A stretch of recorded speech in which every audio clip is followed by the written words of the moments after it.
Welcome to the Threat Show, powered by Fletch. You may have a lot of vulnerabilities out there that are high enough profile in media that'll get your higher-ups asking you questions about them, but developing the triage ability to know for your environment what's I need to jump up and down and wake people up to patch this versus something that, you've got a lot of problems, but that probably isn't one of them. This week, we sit down with Todd Haverkos, a manager of global vulnerability management at a financial exchange based in Chicago, with 2 decades of experience working in security. Todd gives critical vulnerability management advice and gives tips on how to avoid some of the most common mistakes found in the field. The team also discusses 4 major threats you need to know about. Enjoy the show. Hi, everybody, and welcome to the Threat Show. I'm Robert Wagner. With me, I have my co-host, Darian Kinlan, VP of Technology at Fletch. Hi, Darian. Hey, Happy New Year. Happy New Year to you, too. Chris Wilder couldn't be with us today. He's busy hunting things down with his research team. He'll be joining us again next week. In the meantime, we have special guest Todd Haverkos. Hey, Todd. Hey, how's it going? Always a pleasure. Todd's awesome. He's the manager of global vulnerability management at a financial exchange, a large one in Chicago. He's also an avid picketball and racquetball evangelist, as well as a weekend warrior drummer and bassist. Welcome to the show, Todd. Thank you for having me, Robert. It's always a great opportunity to chat with Robert and anybody has the good taste to associate with. Thanks, man. Definitely appreciate it. We'll be talking with Todd a little bit later about vulnerability management. Todd's got a lot of experience in this space, so we're going to be talking specifically about some of the mistakes and pitfalls people fall into, hopefully help you avoid those pitfalls in vulnerability management. But first, we're going to do the burn down for the threats. It looks like we've got some malware here, some really interesting Python dependencies. If you have developers in your organization, you need to make sure that they're aware of this, and some more fun with Google. So let's dig into it. What's our first one here? The first one's actually a well-known threat group called Fin7. They're focused on cybercriminal activity across basically the globe, multiple different industry verticals. But what's unique about this particular group is that they've now weaponized a number of brand new exchange vulnerabilities to actively go after and compromise organizations who haven't yet patched these particular vulns. Some of these are ones we've covered in past threat shows, and we said, this is going to become a thing, right? Exactly. And the fact that most organizations aren't, deploying exchange patches quickly, it's now, being used as an adversary for attack by these particular threat groups. From that end, they've actually built out their own attack platform specifically using these vulnerabilities to compromise systems en masse. So this is like the next evolution when patching fails. Now the attackers have not only weaponized it, but weaponized it in some sort of bulk automation effectively. This is becoming a huge theme too. The attackers are getting great at automating things. They have no problem hiring people to script stuff and build code to automate things. Why do we have such a problem taking the same approach in the defenders camp, right? We are not on top of automation like we should be. And, the fact that they've got a slick UI now to mass compromise based off of these particular sets of vulnerabilities is just another hallmark of the fact that this is still a major issue for many organizations. Do we know if they're selling this? Not that we've seen. From what it looks like, the researchers that uncovered this particular tool seem to think that it's exclusively used by Fin7. However, it could potentially be attractive for them to sell it to other cybercriminal actors and for them to also use a similar type of tool moving forward in their operations too. So, the fact that this has been going on now for at least the past couple of weeks, and the fact that we're seeing more and more automation dedicated to it suggests that there really isn't a lot of seriousness around these sets of vulnerabilities, and it's not being prioritized effectively. Right on. A couple things you had said that I had some thoughts on. One was, why aren't defenders automating as attackers are? It just underscores, I think, the asymmetry of the threat, where on the defender side, you've got that A leg of the CIA triad to worry about. Right. That availability, for those who aren't familiar with the confidentiality and integrity and availability leg of that. So with, availability being front of mind for a lot of production environments, automation for things like patching, especially on something critical like an Exchange server where things can go sideways, the RB dragons, as it were, right? And then on the other side, as far as the timing of it is interesting, right over the U.S. holidays, we always seem to see an uptick in malicious activity like that. Why? Because got an awful lot of people on vacation, and Exactly. And a lot of companies have change freezes. So it's very unfortunate timing. But anybody, I think, who has a big enough team that saw these threats coming and was in the unfortunate position of having any on-premises Exchange servers still, kind of knew that this was going to be a bit of a ticking time bomb. Right. Which is a big reason why I think moving to Microsoft's cloud-based services instead of hosting your own is a huge advantage. It takes a lot of work off your plate. And right now, that's what everybody needs, right? Is to try and get that work off their plate. You have to be so good to run an on-premises Exchange server and have so much staff and flexibility dedicated to it that one could argue that Microsoft maybe isn't even sharp enough to run Exchange servers as quickly as they need to in the modern threat landscape. But probably faster than most on-prem teams. So you've got that as an advantage. Their Exchange environment, if you're going with their SaaS offering, is all patched for this now. So you'd be out of the woods if you'd done that. I hear what you're saying about automation, though. I remember when I was an intrusion detection engineer at a large organization, we were terrified to put it in blocking mode because no one could tell us, what the impact would be. We didn't have a test environment to try it out in. I mean, even if we did, it would be different traffic flowing to that environment. So, right. And who's writing those signatures on the vendor end? And right. what is the quality of the signatures? And, exactly. I've been doing this long enough to remember when a certain large antivirus vendor declared HAL.dll, the hardware abstraction layer DLL for Windows. They declared that malware. Yeah. And that was a bad day for people who pushed those DAT files immediately. So, Exactly. Oh, yeah. It used to be where I would never apply patches after Patch Tuesday until I saw that other people were successfully deploying it. That's changed, though. I mean, Microsoft has gotten a lot better with integrity of their patches and updates. So, indeed, although some of the Windows Server engineers I work with recently might wrinkle their nose a little bit at that. All right, moving on. What do we got next, Darian?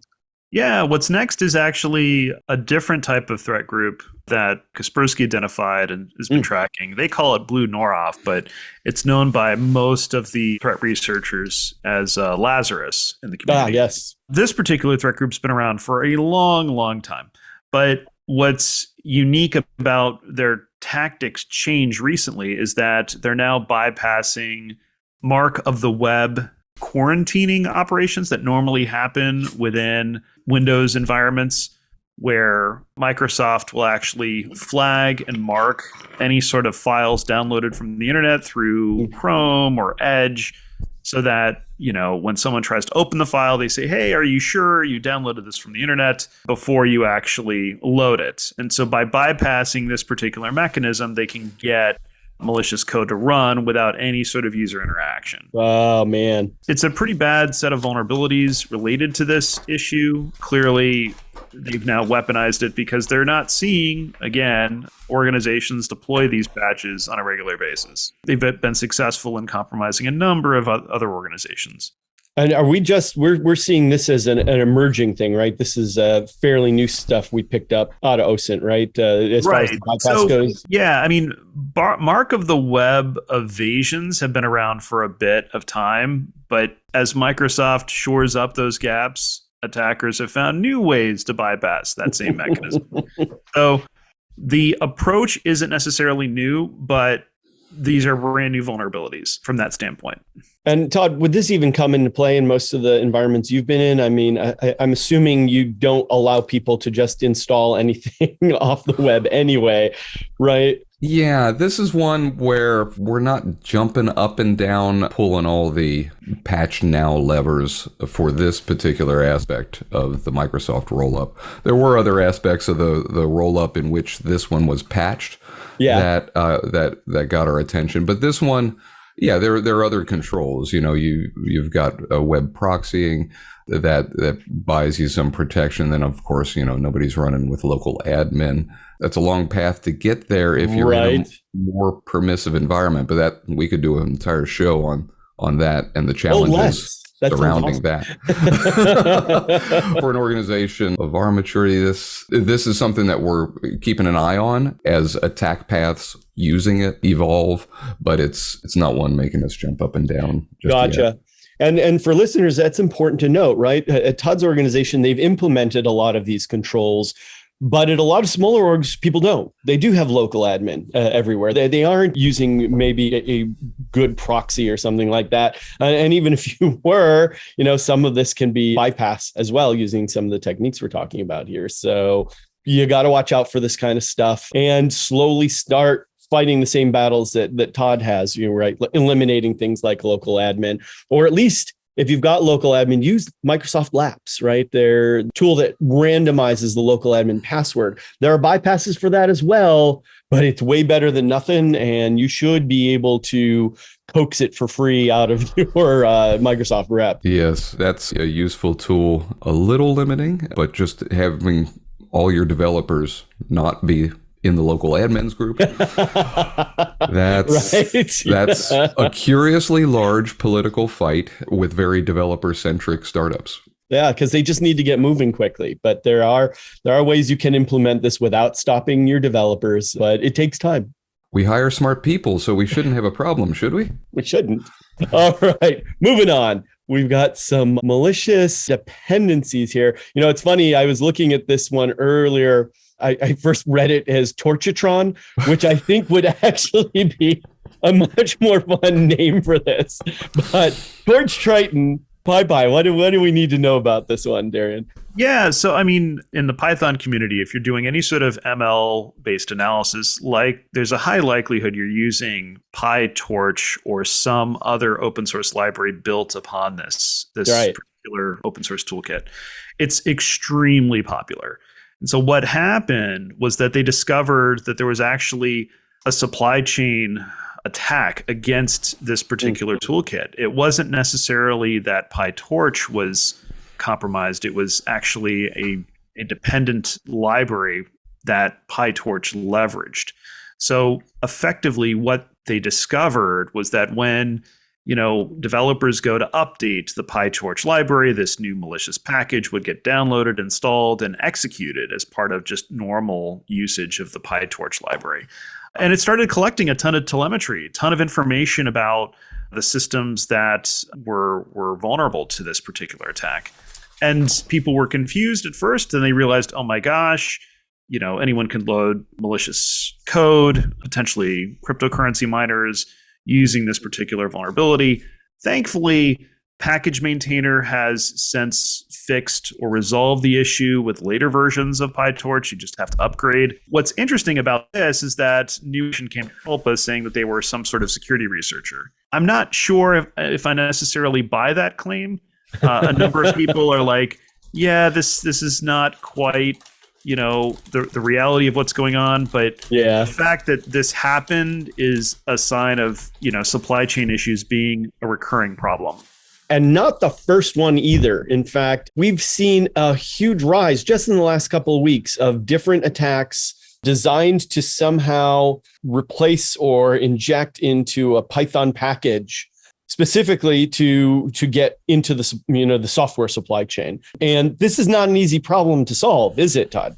No, it's not. And I know that you've got a lot of listeners who may come from smaller shops. This is one that even larger organizations certainly struggle with. There's definitely some very, very helpful software supply chain and SBOM, software bill of materials, right, sort of software out there designed to address this problem, where you can identify, these are a class of tools that kind of plug in to your source code management and then will identify what various dependent packages there are and what vulnerabilities there are for those. And those are the things that are kind of shimmed in a place where you can detect things like this. But a couple things need to happen for those to work. One, you've got to have them ubiquitously deployed on all of your code.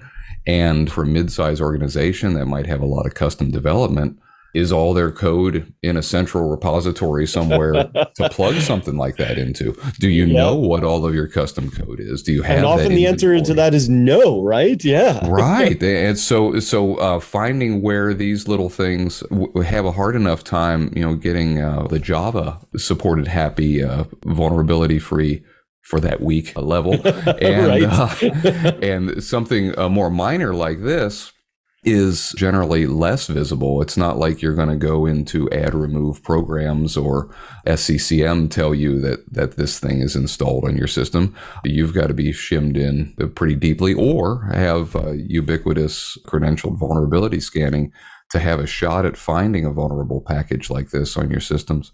So it's necessarily a bit of a needle in a haystack for smaller organizations, even if they had the budget to purchase tooling that had the visibility to find it. Now, I know there's a couple of open source SBOM tools out there. I can't say necessarily whether one seems to be any better than the other, because I haven't been in a production environment to try them out, but they are available. So that's good news. And I know like GitHub has Dependabot. Dependabot stands a good chance of finding this in your stuff. Sneak has, but these are commercial products, right? You're going to have to pay for these. And they're not SBOM tools. They're more designed to find whether a vulnerable dependency is in your code in the first place. Mm-hmm. Getting started with something like that, and they're probably open source versions of similar type tools, is the only way you can really know for sure if your devs got caught being tricked into downloading this package. And a lot of times the devs don't even hear this news. So you've got to build those bridges. If you have an InfoSec team, you got to build those bridges with the devs and start talking to them about how you can help them and make it easy for them. So it's not a big deal. They can just make it part of their whole CI/CD pipeline. Makes sense. All right, moving on. Just in time for New Year's, a masquerade. That's awesome. Right. So effectively, what was discovered recently is how attackers are now using and abusing Google AdWords to deliver effectively tailored malicious advertisements, MasquerAds essentially. But what's interesting about this particular change in tactics, it's not that the AdWords have not been used and abused like this. What's interesting about it is that they've now ramped up their operation, focused specifically on GPUs and crypto wallets. Oh. So similar to, the supply chain attack that we saw against PyTorch, which arguably is a library that you use to do massive computations on GPU-specific systems. Again, we're seeing targeted activity towards resources that have tons of GPUs available. So what's interesting about this is just the fact that if you have an environment, if you're an operation that's doing heavy compute, maybe you've got a ton of GPUs available, these particular attacks are likely to be increasing in going after your assets, primarily to essentially do crypto mining operations from what we've seen. But it's real and it's here to stay effectively. That's interesting. And in cases like this, I'm surprised, and maybe they have, but I haven't heard anything about it. I'm surprised that the FBI can't just figure out what crypto wallets are getting the benefit of this malware and just, freeze that asset, right? Is that not possible? Can people not do that? Just say, you know what, this crypto wallet is not valid. Nobody can make purchases with it, right? Can they do that? Because it's not centrally controlled, I'm assuming they can't, but somebody should be able to, and just kind of basically quarantine the wallet. That would be an interesting fix for this kind of thing. That would be nice, except once the coins are stolen, it gets routed through a whole bunch of other so they're just going to transfer it out anyway. Yeah. Exactly. So it's kind of like a dynamic DNS for your crypto wallet. Yeah. Exactly. So. It's like a whack-a-mole scenario. Have you seen much of this pop up in your space, Todd, where people are just trying to steal your compute power to make money? We've been fortunate to have controls such that we haven't seen any of that. You always worry about the known unknown, right? But we keep an eye on that. We do have some portions of our business that do rely on GPU. So right. It's one that is an intriguing vector that it's that targeted to GPU heavy operations. So it's one that we've got an eye on, but it's not something you see every day for sure. Right. And even Google Ads getting compromised isn't something you see every day. I mean, I actually was fortunate enough to find some malware running in a Google ad back in 2016, and there haven't been a whole lot of those since. But every once in a while, people seem to be able to do a runaround on Google and get the stuff injected. So yeah, what's interesting there is they seem to do quite a good job keeping the ads clean. The Play Store, it's been more of a struggle there, and you would think that it would be the other way around, given the numbers involved, right? Right. Yeah. By playing the numbers, absolutely, the ads would be a much better target, you would think. And that was our last threat for the week, right? Awesome. Yes. If you want to dive deeper into this week's trending threats, be sure to check out the interactive Fletch newsletter and Trending Threats app to see all the stories we talked about and more. Now, on to our special guest interview. That was great. Thank you for running us through those, Darian. We'll now turn to Todd for some timely advice on vulnerability management. But first, Todd, tell us a little bit about your background, man, and how long you've been fighting the good fight when it comes to security and vulnerabilities. Sure. I used to think I had a somewhat interesting and unique background and path to security. And then I listened to your show from last week, and your guest, Kathy Wang, Kathy Wang. She was like, "Oh yeah, I started as an electrical engineer." I'm like, "Oh, that sounds familiar." So I've got electrical engineering undergrad from the University of Dayton, and then from there I've designed chips and done electronic design at Motorola Semiconductor in Austin, back when Motorola had a semiconductor product sector. And I'd heard Kathy mention that she had some chip design background. Like, well, it's okay. This is, I've found my industry doppelganger. And after doing that, I moved up to the Schaumburg location of Motorola and was working in their corporate labs there. Went back to school and got my master's in computer engineering over at Northwestern. And that was part of an intentional pivot. One of the things I liked most about integrated circuit design is this Unix workstation I got to have on my desk every day and live and breathe in the Unix world. It was HPUX, and that didn't even deter me. Can you believe it? And so one of the benefits I had at Motorola on this HPUX based design team was a really great system administrator, Zach Rivette down there. And this was, I've been around long enough that I remember NCSA Mosaic 1.0, and we were a few years beyond that, but not too far. And he mentioned the bug track mailing list. And he says, this web surfing you're doing isn't necessarily all safe. And then, he introduced me to some of the security updates that were coming for the web browsers. And that kind of turned on a light bulb for me. And so I was a bug track subscriber. I'm hoping this date is right. Since before, about half a decade before the turn of the millennium, as it were. Wow. And so had been peripherally interested in that as I continued my chip design career. And so when I went back, had the opportunity to go back and pursue my master's full time, I went computer engineering, and I was very intentionally pivoting into IT. When I got out, I attended a career fair where IBM locally had a booth there, and I ended up becoming an IBMer for 10 years, and so very proud of that time. So initially in network management, and I didn't even let having to work with Tivoli deter me. Everybody's favorite. Yes. So I was working on IPSO firewalls, Nokia-based firewalls, and we're doing network management and configuring SNMP traps for handling those in big data centers and that. And one of the interesting things in IBM, particularly at the time, is that they had the forethought to do a notion called shared application assessment. And what this was is that if you owned an application that was used in their universal server farms at the time, you needed this team to assess your application stack and look at it from the perspective of making sure that it didn't enable customer A to see any of customer B's stuff. So they called that a shared application assessment. Wow, yeah. And in came a team of people at IBM with the job title of ethical hacker. Okay. And this was about the turn of the millennium. This was right in the early aughts. Okay, yep. And I was like, oh my, here is the opportunity. So during that engagement, this brilliant guy, Clint Ruho, had just blew up one of our primary tools and discovered and wrote exploits for 3 zero-day remote root. Wow.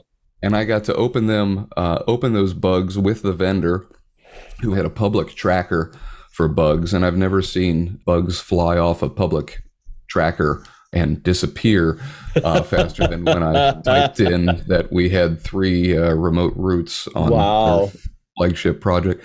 So that kind of opened me the world that, this isn't just hobbyist. So you can do this full time. So that's actually great. You were getting exposure to both the attack and the defend perspective before we were really talking about purple teaming. Right. So it was just a right place at the right time. And I found out that group was hiring based on looking, trying to help somebody else get a job. I was in the internal job postings looking for a buddy. And then I was like, they're hiring one of these ethical hackers. So I ended up interviewing with them, and they're, at the time it's like, well, I guess I don't have to ask you what a firewall is and what it does since you've been working with them. And I said, I don't know how to break anything. It's like, we can teach you that as long as you've, are comfortable in multiple operating systems and you know what a firewall is and how it works and what TCP is and all that happy stuff. We can teach you the rest. And that's what happened. That eventually led you down the path to vulnerability management, which you've been doing for quite some time now, right? I mean, vulnerability management has been a huge part of your job. And I think it's something I don't know anybody, any organization, small, large, it doesn't matter, that still doesn't struggle with vulnerability management. And while folks like you have, you've studied a lot, you've started developing programs, I think, some of our listeners that might be at smaller orgs, they don't even know where to start. That's the problem. And then when they do get started, they often make a lot of times the same mistakes that everybody else does. So talk to us a little bit about how people can get started and what the things you should be aware of as you're going down this path. Yeah, that was winding around to that position after my time as ethical hacker, getting to see how easy it is to break and penetrate, especially when unpatched software is available. Right. I had this foolish notion that what would make me a better penetration tester is getting over to the blue team side and seeing the intricacies of fixing some of these things, and at the very least it'll make me write more actionable, interesting penetration test reports that aren't so ivory tower. And I'm sure we've never seen an ivory tower penetration test finding ever. So that was always my motivation, and when I had the opportunity to come over to the blue team side about 10 years into IBM, I left the IBM ISS X-Force at that time and came over to that. So one of the early you left Big Blue to go Be Blue, it sounds like. Wow. And this is why you're a fantastic host, Robert, because I'm writing that down. I left Big Blue to that's wonderful. That's probably going to go on my LinkedIn profile at some point. So pretty quickly after, I came into this financial organization where we had a security manager and only 2 other dedicated security headcount at the time. One of those resources was primarily his head in a checkpoint firewall, debugging VPNs and qualification VPNs for various clients all day. The other guy came from a mainframe background, and he was primarily a fantastic Perl scripter and Bash scripter, automating some of the security tasks. So I was kind of the first, somebody that really came from something that we would call today a security engineering background. And one of the first things I identified was, we're doing external vulnerability scanning, but what are we doing internally? Because my pen testing background informed me what sort of Swiss cheese you're dealing with once you get past the crunchy outside of the networks, and how easy it is to move laterally, because very few companies at the time had an internal vulnerability management program. So when you're getting started with that, everybody will tell you, you got to start with inventory. You got to know what you got. You can work on that for a decade and still not feel like you're totally on top of it. Right. I've never been in a single place yet that has fully documented their inventory. And now that things are moving to the cloud, it's even harder because your inventory may change on a daily, hourly basis, right? Well, it's both harder and easier, I'd argue. So it's harder in the sense that you've not only got all your on-premises stuff to figure out and where it all is. Right. And depending on how many locations you're dealing with and how many data centers, rogue IT, how many third parties your various people in the company have contracted. Finding out where all your stuff is hard enough there. You add the cloud to it, and you think finding out where all that is, if you've at least got some centralization as to where all those cloud resources get spun up, and, you've got everything within your AWS organization. Right. There are tools out there that actually make that discovery relatively simple. As long as you don't have rogue cloud going on as well. Yes. Well, more money, more problems, right? That is a tough thing. So finding out where those rogue clouds are is difficult. But if you've got everything, if you can get ahead of it at first with people getting started with this, I would say try to get everything into one Amazon organization. And then you've got some cloud posture management tools out there that do a really good job finding all your vulnerabilities, just leveraging the APIs of the cloud provider, and not having to do the yeoman's work of setting up a vulnerability scanning program and getting that vulnerability scanning program to have a high percentage of credentialed scanning where you can see all the visibility on your endpoints. Authenticated scans are big, and that's one of the mistakes people make, is not enabling and making that happen. The other one I see a lot of times, so now a company's got those scans, and I see this happen a lot. People will be running the scans, and invariably they've got, depending on the size of the company, tens to hundreds of thousands of vulnerabilities that all show up. And I think analysis paralysis just sets in. Most companies can't patch everything, right? What have you seen works, and what advice would you give to folks that all of a sudden are inundated with just thousands of vulnerabilities? It remains a big problem. Even if you've got, for the small organizations, even if you've got, a dedicated security person, there's too much for that person to do and worry about to do that tremendously well without a whole lot of help on the automation front. So where to start? Having threat intelligence that tells you these are the things that are most to worry about is certainly helpful. One of the things that is a good go-to is CISA's known exploited database. Yes. And that's co-opted into an awful lot of other tools. I think Fletch is certainly leveraging that. You get that in a lot of your vulnerability scanning tools like Nessus and Qualys. They'll leverage that threat intelligence. Is this thing being exploited or not?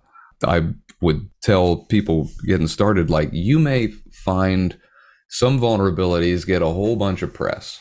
And the named vulnerabilities that have come up now, and they may get real catchy names, and sometimes they might be like torchtriton. Torchtriton, yes, torchtriton. Ask for it by name. I'm trying to think of what the name of that. What's that side channel bug that was in Intel CPUs that so much was made of? Roheimer? Is that what you're referring to? No. Or Spectre? Spectre? Spectre. Oh, yeah. What was that, like around 2015? Yeah. Right. And people were going nuts because, Spectre, oh my God, this is, game changer. That has there been a practical exploit of that ever? But I bet your boss came to you and said, I read about this. Exactly. Right? And so that's the double-edged sword of the media splash. I've got one guy in our infrastructure group that is somewhat in frustration over the grading of a given vulnerability was, is our CISO Brian Krebs? And it's, or do we have a CISO that's making better decisions than that? Or when we're grading of our business. So Brian Krebs, for those who don't know, is a very well-known security researcher and has got a very highly trafficked blog. And people pay a lot of attention to the stuff that shows up in that blog. Yeah. Exactly. So you may have a lot of vulnerabilities out there that are high enough profile in media that'll get your higher ups asking you questions about them, but developing the triage ability to know for your environment what's I need to jump up and down and wake people up to patch this, right? Versus something that like Spectre, you've got a lot of problems, but that probably isn't one of them because you need a local toehold to do anything with that one anyway. So being able to triage those things, the known exploited flags in various tools is certainly a great place to start. But even if you filter down to those, you've probably got hundreds to thousands of problems still there. So among those, your CVSS scoring can certainly guide you in what to knock off first. If you've got a lot of fleshy humans behind keyboards at your company, well, your web browsers and your whole endpoint stack of Office software and anything that's going to open anything via email or anything that's going to be at the pointy end of the web.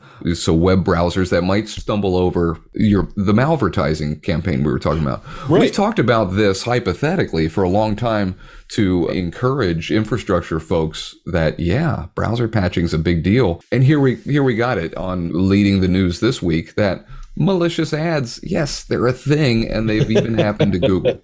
And let alone think of the smaller ad aggregators and sellers who don't have a ginormous team to put together to screen those ads. Right. If Google's struggling to get that right, just assume you're at the pointy end of very nasty code anywhere you go with a web browser or anything your email client can render too.